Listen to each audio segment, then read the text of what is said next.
Muito boa tarde, sejam bem-vindos a mais Os Antifrágeis, a terceira temporada. Hoje o Luiz Rocha está ministrando um treinamento presencial, ele não pôde comparecer, mas eu preparei um programa muito especial para vocês. O que a gente vai ver? A gente vai fazer uma análise da Bolsa Americana, quais são as perspectivas, da Bolsa Brasileira, vou falar do dólar, vou falar do petróleo, que muita gente me perguntou sobre o petróleo, e também falar das criptomoedas aí com destaque para o Bitcoin. Então é um programa extremamente prático, pele em risco, skin in the game e mais, pessoal. Como aqui o objetivo também é educacional, eu vou fornecer uma série de ferramentas também para que vocês também possam tomar as próprias decisões, além de dar a minha opinião. Então a gente vai começar hoje vendo sobre a Bolsa Americana. Lembra, nos últimos programas eu até comentei que tem aquele meu método de analisar uma série de camadas e com isso ver quando elas estão alinhadas se está nascendo um grande mercado de alta, um grande mercado de baixa e também dentro desses movimentos que tem acontecido. No caso dos Estados Unidos, antes da gente passar para essa análise, a gente tem alguns eventos extremamente importantes em dezembro. Então, dezembro, quem acha que o fim de ano já acabou, que não importa, olha só o que tem ali. Você tem a reunião entre o dia 30 de novembro e 1º de dezembro do G20. Nessa reunião aí a gente vai ver a relação do Trump com a China, essa guerra comercial aí, os desdobramentos. Você tem a reunião da OPEP, né? A organização dos Estados Produtores de Petróleo, no dia 6 de dezembro para decidir se reduz ou não a produção. Depois a gente, quando analisar o petróleo, a gente vai ver direitinho. E você tem a reunião do Banco Central Americano, Federal Reserve, entre os dias 18 e 19 de dezembro. Então são eventos chaves e a gente vai entender agora por quê. Para analisar a Bolsa Americana nas camadas, lembra, você tem 4 camadas, são 4 sinais, porque a gente está sendo bombardeado principalmente aí nos últimos dias, com uma série de ruídos. Então você vê uma notícia aqui, ali você fica perdido, fala, pô, será que vai subir, vai cair, eu não sei o que fazer. Então, através desse método das camadas, você consegue filtrar os ruídos e enxergar os verdadeiros sinais. Então, o sinal que vem lá da camada da valoração, o que quer dizer isso? É uma camada que tem um horizonte de longo prazo, então não é para você, a partir da análise dela, você tomar uma decisão hoje ou no dia seguinte. Pelo contrário, é longo prazo para esse pessoal aí que compra e seguro, chamado buy and hold. Então a gente pode colocar o primeiro gráfico, como é que está a valoração nos mercados americanos? Olha só esse gráfico, pessoal, isso aí é o Case-Shiller, né? O preço-lucro calculado pelo economista Shiller. Quanto mais alto, mais caro, quanto mais baixo, né? Mais barato para o índice SP500. Você vê que hoje está lá por volta de 30,5, num patamar aí próximo ao topo que a gente viu em 1929, mas ainda distante de 2000. Pode voltar, por gentileza, para mim, Gabriel? O que isso quer dizer? Quer dizer que o mercado americano ele está muito caro. Então, se você entrar a partir de agora com um horizonte aí de longo prazo, a sua performance vai ser ruim porque ele está muito caro. Pode se tornar mais caro, mas como essa camada ela tem um horizonte de longo prazo, então não é para você tomar uma decisão ali. Vamos ver as outras. A outra camada importante, e essa que está segurando ainda, para a gente não cravar que o grande mercado de alta que já vem aí, quase 10 anos aí, vai terminar, é o dos indicadores antecedentes econômicos, lembra? São aqueles indicadores que procuram antecipar o que vai acontecer na economia em alguns meses, porque os dados do PIB, desemprego, inflação, eles já saem muito atrasados. Então você tem alguns indicadores que são coletados até semanalmente, mensalmente, e já te dá o pulso da economia. No caso da economia americana, os indicadores antecedentes econômicos ainda estão em boa forma. Se a gente pegar aquele PMI, New Orders, que são as futuras encomendas, ele ainda está num patamar, ele até caiu, né, de 61,8 para 57,4, mas acima de 50 ainda em expansão. Então quer dizer o quê? Ainda continua crescendo, porém numa velocidade menor. Essa camada tem um horizonte aí de médio prazo, mas isso está tranquilo.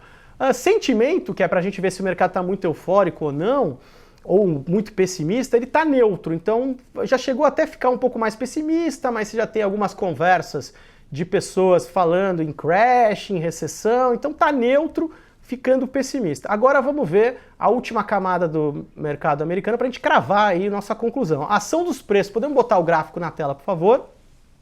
Você tem aí o gráfico do SP500 E o que a gente gosta de ver, né? A gente tem que ver primeiro seletividade na tendência, se todos os papéis estão participando da tendência, e o grau de convicção dos grandes players, né? Ali eu marquei no círculo, né, a convicção na venda aí dos grandes players para baixo, e ali formou uma resistência. As verdadeiras resistências são formadas aí, a partir desses grandes dias que você tem um grande avanço, com grande volume, ali por volta de 2.750. Então você vê que o mercado até tentou passar esse patamar, mas sem volume, voltou e agora está ali. Pode voltar? Vamos concluir então. No longo prazo, o mercado americano está muito caro, sinal de alerta para quem é buy and hold. Não podemos decretar o fim do grande mercado de alta porque os indicadores antecedentes da economia ainda estão em boa forma, sentimento neutro. E no caso da ação dos preços, a gente já está vendo uma seletividade, nem todos os papéis estão participando dessa tendência de baixa agora. E a gente tem ali o único ingrediente que falta para a gente decretar o fim dessa correção que está em andamento é aparecer uma convicção forte na compra, ali superando aquele patamar que eu mencionei, no SP 500, 2.750, ou simplesmente uma grande capitulação, que é aquela venda maciça com muito volume e volatilidade, e aí ter uma grande liquidação, e aí o mercado, a correção também termina. Então vocês têm esses dois caminhos, boas oportunidades no mercado americano, falta só essa camada da ação dos preços tá alinhada. Já aproveitando então que a gente fez essa dos Estados Unidos, como é que está a do Brasil? No Brasil, se a gente olhar a parte da valoração, que é o quê? Será que, na média, as empresas estão muito acima ou muito abaixo do que deveriam valer? A gente vai ver que, em média, a gente está num patamar neutro, mas lembrando que a gente tem que levar em consideração sempre o mercado americano, porque quando dá um problema lá, como o sistema financeiro é vasos comunicantes, acaba afetando. Então a gente considera neutro. Tem uma boa notícia vindo da camada dos indicadores antecedentes para a economia brasileira. A gente pode botar na tela esse gráfico. Esse é o indicador antecedente para a economia brasileira calculado pela FGV. A linha azul, você vê que por causa do processo eleitoral ficou meio de lado e agora está tentando, retornando, voltando a subir. Pode voltar, por gentileza, Gabriel? Outros dados que também são positivos para essa camada dos indicadores antecedentes da economia brasileira é que você tem os índices de confiança do consumidor, da indústria, fazendo aí máximas que não faziam aí há muitos anos. Você tem uma série de instituições revisando o crescimento do PIB para cima, então essa camada agora ela estava neutra e está se tornando positiva. Por que isso é importante? Porque no futuro rally de alta que a Bolsa vai desenvolver, isso garante que isso vai ser um pouco mais duradouro. Se essa camada não estivesse alinhada a isso, mesmo que tivesse uma alta da Bolsa, com a economia patinando e indo mal, era um voo de galinha, era questão de tempo que esse movimento aí ele ia durar, ele ia se expirar no próprio curto prazo. Em relação ao sentimento, aconteceu uma coisa bem interessante que as pessoas também que me acompanham perguntam, saiu uma capa, né, da revista Veja falando que o mercado está em festa, etc. Se isso seria um sinal de alerta. Sim, é um sinal de alerta, por isso que a gente coloca essa camada com um neutro negativo, mas não falou especificamente da Bolsa de Valores nessa capa. Falou da economia, dos empresários, mas não deixa de ser um sinal de alerta. Já a última camada para a gente analisar de sinais que vem aí para a Bolsa Brasileira, a gente tem a ação dos preços. Podemos botar esse gráfico do Ibovespa? Olha só que interessante, ele está encaixotado porque você teve uma sequência de players que tinham uma convicção muito forte na compra, ali formou um suporte muito forte em 83 mil pontos e também formou uma resistência muito forte nos 89 mil pontos. Você vê que a gente está lá encaixotado, né? Dependendo aí da correção da Bolsa Americana, que está em fases finais em curso, e também de aparecer uma convicção forte, mais forte aí na compra, superando essa última resistência forte ali nos 89 mil pontos. Pode voltar para mim, Gabriel? O que a gente pode concluir, então, da Bolsa Brasileira? Também, a gente teve aí nos últimos dias uma série de oportunidades, eu venho falando isso já há dias, que tinha esse forte suporte assim nos 83 mil pontos, teve essa surpresa positiva nos indicadores antecedentes da economia que se tornaram positivos. Da camada do sentimento aí ficou um neutro negativo por causa da capa da Veja, mas se a gente levar em conta a Bolsa Americana e a Bolsa Brasileira, temos oportunidades aí, compras graduais, aproveitando esses dias de queda, como aconteceram nos dias anteriores, que deram uma boa oportunidade, e acabando a correção americana e essa brasileira aí indo no embalo com ventos externos favoráveis nesse sentido, aí a gente tem tudo para ter aí mais uma perna de alta bem favorável. Só que, lembra, hein? O mercado de alta americano ainda não acabou. Não é se ele vai durar para sempre. Não vai durar para sempre. Ele vai acabar? Vai. O que a gente tem que monitorar? A camada de indicadores antecedentes da economia. A hora que aquilo lá começar a se deteriorar, aí as camadas começam a se alinhar de forma negativa e estará nascendo o futuro mercado de baixa, mas enquanto isso, não tem essa sinalização. Veja que esse método a gente não está tentando adivinhar nada, simplesmente estamos visualizando os próprios sinais do mercado. Já dizia aquele livro da Arte da Guerra, né? Não basta ter um bom ouvido para ouvir o som do trovão. Não basta ter um bom ouvido para ouvir o som do trovão. Por quê? Você vê o trovão, a velocidade da luz é diferente da velocidade do som, então você pode ser até surdo, que você saberia que estaria vindo aí um trovão. Vamos dar uma olhada agora no Facebook rapidinho, antes de eu passar para as próximas análises. Então a gente já viu aí a Bolsa Americana, a Bolsa Brasileira, boas oportunidades. Vamos ver, turma, o que vocês estão falando aí. Estou abrindo aqui o nosso chat. Tá o Antônio Júnior, Ney Matias, Fábio Ragazzini, Mirella, Dailton Oliveira, Felipe Cunha, olha só. Tá o César Scafura aí, o sócio do programa, mas hoje eu vou confessar, hoje ele tá aqui no estúdio assistindo, tão sócio do programa, que além de comentar, o cara tá aqui assistindo aqui o programa também. Adam Pellegrino, Vitor Oliveira. Bacana, pessoal. Então vamos agora seguir em frente, né? Porque hoje eu separei muitos assuntos aqui para todos nós. Porque o antifrágil é isso, né? Esses momentos de incerteza, desordem, volatilidade são os melhores para aproveitar as oportunidades. Em relação ao dólar, tá? O dólar, o que a gente pode fazer? A gente já vai até linkar o que a gente viu com a Bolsa Americana.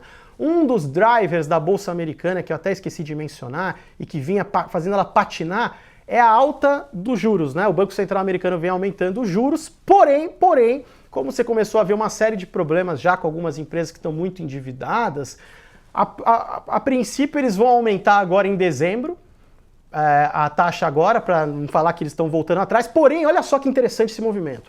O mercado espera 3 novos aumentos para 2019. Só que se você for ver como está sendo precificado esses contratos futuros do Fed Fund, que são os títulos, né, que estão lastreados aí no comportamento da taxa básica de juros americana, já está acabando essa tese. Ou seja, o mercado aí já começa a precificar que não vai ter esses 3 aumentos para 2019, o que iria favorecer então aí as empresas e também, no caso aí, a Bolsa de Valores que estava sendo pressionada. No caso do US Dollar Index é a mesma coisa, né? US Dollar Index é uma cesta de moedas do dólar perante outras moedas e o dólar vinha se fortalecendo no mercado internacional, ou seja, ele estava se fortalecendo não só em relação ao real, mas em relação a todas as moedas. E justamente por esse movimento aí que a gente teve da normalização da taxa básica de juros americana, que vai subindo, tem aquela questão de atrair capitais, etc. O que está acontecendo? Agora, como você tem o Fed meio que voltando atrás, as pessoas já começando a perceber, os grandes players perceberam que 2019 não vai ter esses 3 aumentos que está previsto. Hoje até, se você acompanhar aí, você vai ver esse movimento já acontecendo no mercado. Então, o dólar se enfraquecendo perante a outras moedas. Então, quando você quer analisar o dólar real, você tem que olhar as duas coisas. Como está o dólar, se é o movimento global do dólar, em primeiro lugar, em relação às outras moedas, porque às vezes o cara acha que o Brasil é uma ilha, que não, o real aqui está se desvalorizando, Richard, e porque fatores internos. Pode ser fatores internos, mas você olhou o fator externo? Você foi ver se estava acontecendo, se era um fenômeno global? Não, pô, e como é que você vai analisar? E outra coisa importante, analisar as chamadas contas externas, para ver se o país está precisando de muitos dólares para fechar o chamado balanço de pagamentos, que é isso, se falta dólares ali, o país está numa situação muito vulnerável, ele é obrigado a atrair capitais de curto prazo, etc, fica numa situação vulnerável. Vamos ver como está a tal conta corrente, que é a soma da balança comercial, serviços, rendas, transferências. Podemos botar na tela, Gabriel? Olha só, pessoal, estava lá com um déficit absurdo, ou seja, o Brasil precisava atrair muitos dólares. E como é que ele cobria essa conta? Com investimento direto estrangeiro, que é aquele de médio prazo, bonitinho, que vem aqui com um horizonte maior, produtivo, e também aquele lá que é do curto prazo, que é aquele capital que não tem pátria. O juro tá alto, tá valendo risco retorno, eu vou lá, a bolsa tá barata, eu vou lá, mas assim que eu quiser zerar minhas posições e botar meu lucro no bolso, é bater em retirada. Então é um capital instável de curto prazo. Veja como a partir de 2016, olha só, o Brasil começou a conta corrente ficar até em alguns meses positiva. Ou seja, o Brasil precisando cada vez menos de dólares para fechar o balanço de pagamentos, mais do que coberto pelos investimentos diretos estrangeiros. Pode voltar para mim, por gentileza, Gabriel? Então qual que é o resumo? Em termos de fundamento, se você vê reservas internacionais, mais de 380 bilhões, conta corrente ali quase positiva. Então, em termos de fundamento, nada justifica uma ultra desvalorização do dólar. No caso do movimento global, realmente o dólar estava se fortalecendo e agora esse movimento está começando a se reverter. E ainda mais com essa questão que a gente colocou do Federal Reserve. Então o dólar aí, quando ele começa a subir de uma forma exagerada, ele começa a ficar distorcido a partir do patamar atual que ele tem. Então não é aquela operação, eu vou comprar, porque cadê aqueles caras que falavam que o dólar ia para 5, 6, 7 na época da eleição, etc. Se tivessem a pele em risco, estariam extintos, né? Porque teriam perdido muito dinheiro. Então a gente tem que fazer uma análise dos sinais. Os sinais é esse, em termos de fundamento, o movimento global é esse. Então você vê que o risco-retorno de você querer fazer essas apostas tem que tomar muito cuidado. Agora, quando estava lá mais baixo, o dólar real chegou lá uns 3,60, tinha até um risco-retorno de curto prazo ok, etc. Então você tem que analisar. Então o dólar é uma coisa que não é tão simples assim para ser analisado. Agora vamos falar de outra commodity. Só deixa eu voltar no Facebook, vai pessoal, para ver o que vocês estão falando, vocês estão gostando deste formato de programa, que é um programa para fazer as análises, mostrar aqui uma série de ferramentas. Agora, quem gosta de commodities, quem gosta do petróleo, vocês vão adorar o que eu vou mostrar aqui para vocês. Vocês vão adorar, são coisas aqui que normalmente não são mostradas em lugar nenhum, nem na televisão, nem na internet, mas é importante para você saber como situar. Petróleo. Petróleo, Richard, desabou, fim do mundo, etc. Ok, primeiro a gente tem que analisar efeitos de segunda ordem do petróleo, você reduz custos de energia, ameniza também a inflação americana, então vai colocando mais uma pedrinha naquele mosaico do Federal Reserve, não ser tão hawkish, né, que a gente fala, tão duro na taxa de juros, ser mais dovish, que a gente fala mais suave, etc. Mas para analisar commodities, você tem que olhar uma série de coisas, que a gente viu uma série de coisas para analisar no dólar, a gente viu uma série de coisas para analisar na bolsa, etc. No caso de uma commodity não perecível, como petróleo, como minério de ferro, em primeiro lugar, você tem que saber qual o custo de produção do produtor mais eficiente. Então o cara lá que consegue ter o menor custo, quanto que ele é? Normalmente, diziam os antigos, que era um ponto de equilíbrio do mercado, porque se caísse abaixo do cara mais eficiente, você teria uma redução da oferta e aí os preços iam se ajustar. Outra coisa que você tem que olhar é a dinâmica da oferta e demanda. Hoje no petróleo você tem essa questão da OPEP, se ela vai ou não reduzir a produção, foram pressionados pelo Trump. Tem essa reunião importantíssima, dia 6 de dezembro, vamos ver se eles vão capitular ou não. E agora vem uma outra coisa que você tem que analisar em commodities, principalmente essas não perecíveis, que dão pistas muito interessantes. Não sei se acho que vocês nunca ouviram falar sobre isso. É uma coisa chamada, que a gente pega o preço que está hoje no mercado à vista e no futuro, contango e backwardation. Olha só, eu espero que seja o primeiro a estar ensinando isso para vocês aqui no Brasil. Podemos colocar na tela, olha só. Você tem dois tipos de comportamentos, basicamente, estou dando um exemplo bem simples para você, do que é o contango e o backwardation. Olha só, pessoal, com calma, com calma. Vamos supor que tem o contrato do petróleo. E lá no preço à vista dele tá 90 dólares. Se nos prazos, ou seja, nos contratos futuros, lá para frente, o preço está cada vez mais alto, é uma curva positiva para cima e é contango. Quer dizer o quê? Quer dizer que ele está numa situação aí de normal, que normalmente tem numa commodity não perecível, que você tem até um excesso de oferta lá no futuro. Por isso que o preço de hoje está mais caro. Já a formação inversa, contrária, o backwardation, é quando você tem o contrário. O preço à vista ele é muito mais alto do que o preço dos contratos futuros que estão sendo negociados.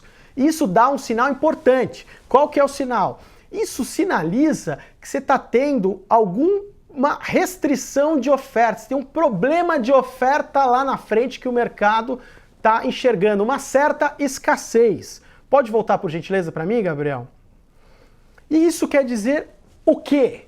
O petróleo, quando ele estava subindo, ele estava na formação de backwardation. Então ele mostrava que você estava com sinalizando essa futura escassez da oferta. Hoje, por exemplo, o minério de ferro, o contrato de minério de ferro, mesmo sem tanta liquidez, ele ainda está nessa formação backwardation. Só que o petróleo, de umas semanas para cá, ele voltou a ser contango. Então já mostrando esse excesso de oferta. É um indicador para você olhar loucamente, isoladamente? Não, não.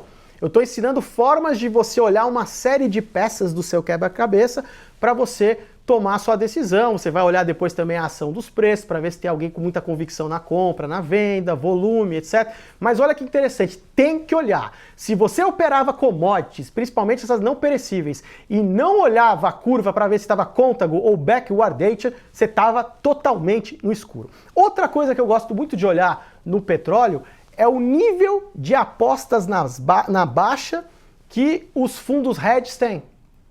Então os hedge funds, se eles estão shorts, que a gente chama vendidos a descoberto, ou se eles estão long, eles estão comprados. Vamos ver na tela como é que está esse nível hoje. Olha só esse gráfico. Esse gráfico é de janeiro de 2014 até 20 de novembro. E é a relação entre as compras e as vendas desses fundos hedge. Então quando o indicador cai, mostra que eles estão apostando pesadamente nas vendas, ou seja, eles estão pessimistas. E vice-versa, quando sobe, quer dizer que eles estão apostando nas compras. E eles estão geralmente trocando o pé, né? Eles tomam um chamado short squeeze, que é o quê? É quando os caras começam a vender loucamente e qualquer fagulha faz que eles sejam obrigados a comprar. Isso dispara uma ordem de compra, o preço sobe rapidamente e todo mundo que está vendido a descoberto é obrigado a zerar e aí o preço vai lá para cima. Está num nível baixo, mas ainda não tão baixo quanto a gente viu em 2017. Pode voltar para mim, por gentileza, Gabriel? Então, o petróleo, pessoal, a gente tem que ver essa reunião da OPEP. Está a $50, ainda está num nível de vendas dos fundos hedge altíssimo, está sensível a um short squeeze já. Então ele aí por volta de $50 para baixo, ele começa a ficar o que a gente chama convexo, né? Você tem mais vantagem do que desvantagem de começar a montar a sua exposição na compra, já esperando isso. Mas tem mais elementos aí para serem sinalizados. Por fim, pessoal, olha só, eu escolhi muito tema hoje, pessoal, propositalmente, porque eu queria falar de tudo. E a gente vai falar das criptomoedas e eu separei o Bitcoin. Bitcoin a gente viu aí que ele tem sido alvo de matérias até de mídia não especializada, muita gente tirando sarro até de quem está perdendo. Em primeiro lugar, quero dizer de peito aberto para quem ganhou ou perdeu com criptomoedas, mas desde que com a pele em risco, tem o meu profundo respeito. Agora, aqueles experts e especialistas que não têm a pele em risco e mesmo assim ficam zombando quem está com perdas, aí a gente só pode desprezar, porque não tem nada a ver. O cara não está nem no game e quer opinar. Fase de capitulação do Bitcoin quer dizer o quê? Quer dizer que é aquela fase que você tem vendas maciças com alto volume, volatilidade e quando o último otimista joga a toalha. A gente viu vários analistas consagrados internacionais que vinham mantendo posições compradas no Bitcoin, defendiam isso publicamente no Twitter, na mídia, e quando o negócio bateu lá nos 3.500, eles capitularam, eles jogaram a toalha. O cara chegou e falou, tenho filhos pequenos em casa, eu vendi, vou ficar no dólar, ou o outro, meu telefone não toca mais, eu desisti. Então esse é um momento que quando o último otimista começa a jogar a toalha, você vê que começa a ficar favorável. Então o mercado de baixa ele é caracterizado por 3 etapas. Primeira etapa, negação. Ah, não há problema, compra aí, não sei o que, buy and hold. Reconhecimento. Temos um problema, estamos numa forte queda, este é um bear market. E aí depois você tem a última, que é a capitulação, quando o último otimista joga a toalha. E para mostrar isso graficamente, eu trouxe aí o gráfico do ciclo do sentimento. Podemos botar na tela, Gabriel, por favor. Você vê que o mercado de alta ele começa como? Começa o dinheiro espertos, mas bem informados. Aí depois ele cai um pouquinho, o pessoal acha que vai retomar o mercado de baixa, mas não retoma. Ele vai e rasga para cima, vai corrigindo, e aí na última, pessoal, na última perna de alta que atrai o público e a mídia não especializada. No Bitcoin foi quando a gente viu aquele papo do cara que ia se aposentar em 6 meses, o cara que vendeu a casa para comprar Bitcoin, o cara que usava dinheiro do cartão de crédito para comprar Bitcoin, Bitcoin vai para 100 mil dólares, vai para 1 milhão, pá, aí cai, ponto A.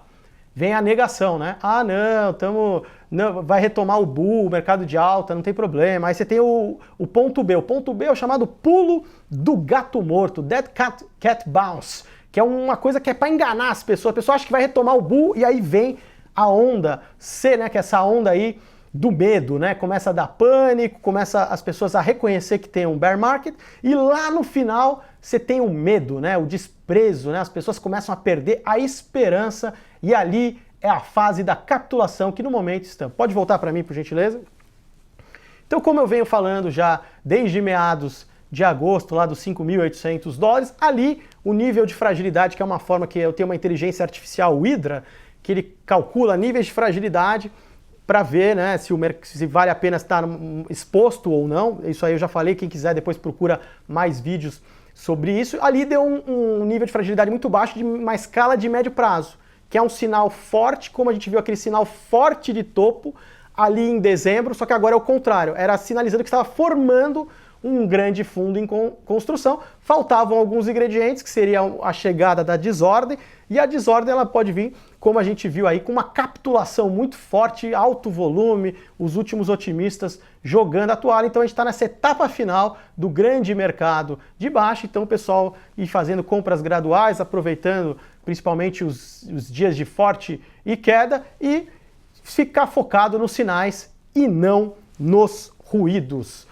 Então, pessoal, já estou estourando o tempo é curto, mas eu consegui falar de bolsas americanas, brasileiras, falamos do dólar, falamos do petróleo, falamos das criptomoedas. Então aí a desordem, a incerteza e a volatilidade trazendo uma série de oportunidades, é só saber a gente ajustar a nossa exposição a qualquer tipo de evento. Espero que vocês tenham gostado desse formato aí, procuro fazer mais vezes essa forma de análise, falar de classes de ativos, mostrar novas ferramentas, e até a próxima semana aí com o nosso grande amigo Luiz Roxo, tá de volta. Um grande abraço para vocês.